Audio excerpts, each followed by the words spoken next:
we continue with our second part of the fifth session. Now, we begin from here. Did you ask me for my name? Then after a long pause, a gap, an interval, the old man remembered that Mr. Defarge had asked him his name, the maker's name. So he said, assuredly I did. Yes, sure enough, I did ask you your name. So the old man said, 105 North Tower. Is that all? Again he repeated, 105 North Tower. Why do you think he gave this number as his name? Yes, because for the past 18 years he was addressed and known by this number in the French prison. Those long years of suffering and loneliness broke him to such an extent that he became a fragile and faded, broken man who had lost all sense of time, place, and self. He had forgotten his family, his friends, his profession, and even his own name. And he gives his name as the prisoner number for himself, 105 North Tower. Let's read the next line.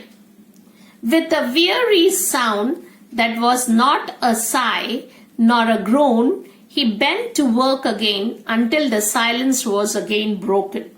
So he got back to his work again with a weary sound. That is a very tired sound.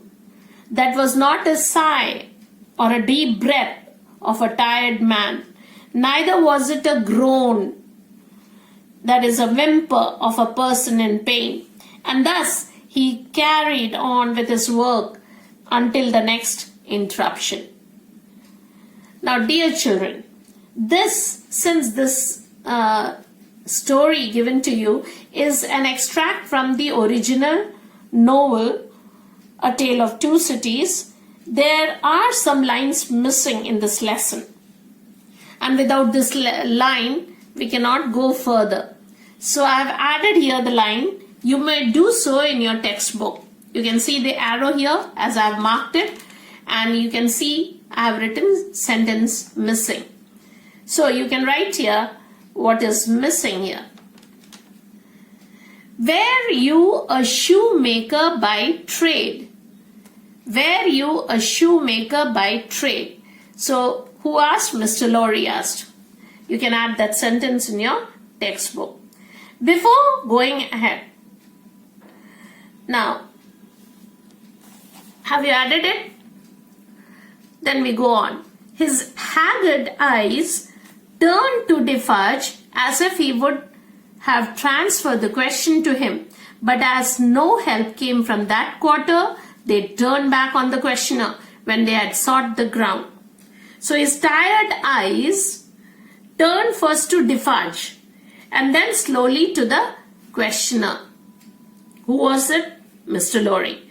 This was the question Mr. Lorry asked, to which he was trying to answer by first looking at Defarge, who he thought would help him to answer. But then he turned to Mr. Lorry again and again looked to the ground, or sought the ground. Sought meaning seeking or finding the ground. Here it means looking towards the ground. Next line. I am not a shoemaker by trade. No, I was not a shoemaker by trade. I learnt it here. I taught myself. I asked leave to. And then he forgets or goes into lapses of forgetfulness. So, once again, what does he say? He had taught himself the trade. He had asked for a leave and he didn't get, but he had problems in getting leave. And then once when he had leave, he learnt it himself.